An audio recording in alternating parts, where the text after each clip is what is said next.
காலைதோறும் புதியவை. உலகிலே சிறந்த மனிதர். மே 20. மேற்குக்கும் கிழக்குக்கும் எவ்வளவு தூரமோ அவ்வளவு தூரமாய் அவர் நம்முடைய பாவங்களை நம்மை விட்டு விலக்கினார். சங்கீதம் 103:12.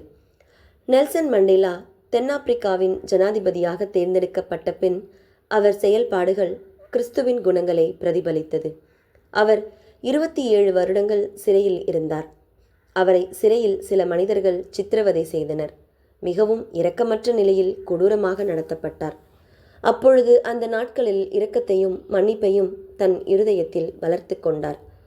சிறையிலிருந்து வெளியே வரும்போது, நான் அனுபவித்த வெறுப்பையும் கசப்பையும் சிறையிலேயே விட்டுவிட வேண்டும், இல்லையென்றால் இன்னும் சிறை உணர்வே எனக்குள் இருக்கும் என்று தீர்மானத்தோடு சிறையில் இருந்து வெளியே வந்தார்.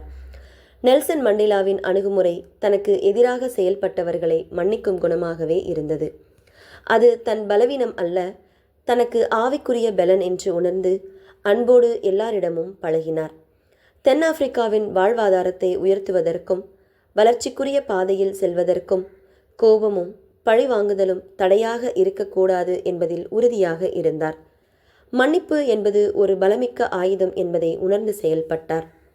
நெல்சன் மண்டேலா ஜனாதிபதியாக 2ஆம் நாளில் ஜனாதிபதி மாளிகைக்கு வந்தார். அங்கு ஜான் ரெய்ன்டர்ஸ் என்பவர் தன் அறையில் தன் உடைமைகளை அட்டைப்பெட்டியில் வைத்து அங்கிருந்து புறப்பட தயாரானார். அவர் ஜனாதிபதி நெறிமுறையின் தலைவர். நெல்சன் மண்டேலா அவருக்கு விளக்கம் சொல்லி நலம் விசாரித்து, எங்கே செல்கிறீர்கள் என்றார். தான் மாளிகை அறையை காலி செய்துவிட்டு 10 ஆண்டுகளுக்கு முன் சிறையில் மேஜராக இருந்தேன், அதே வேலைக்கு திரும்ப செல்கிறேன் என்றார். உடனே நெல்சன் மண்டேலா, நீங்கள் போகக்கூடாது, ஜனாதிபதி மாளிகையிலேயே வேலையை செய்யுங்கள். நாங்கள் எல்லோரும் புதரில் இருந்து வந்தவர்கள், எங்களுக்கு ஒன்றும் நிர்வாகம் செய்ய தெரியாது. ஜனாதிபதி என்ற நிலை மட்டும்தான், மற்றெல்லாம் நீங்கள் செய்ய வேண்டும் என்று கேட்டுக்கொண்டார்.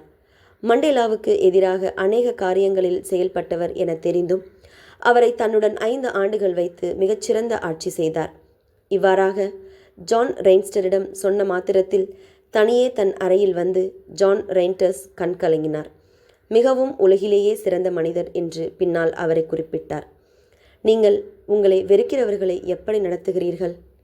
ஜெபம். பரலோக பிதாவே, நீர் மன்னித்தது போல் நாங்களும் மற்றவர்களை மன்னிக்க வழிநடத்தும். ஆமேன்.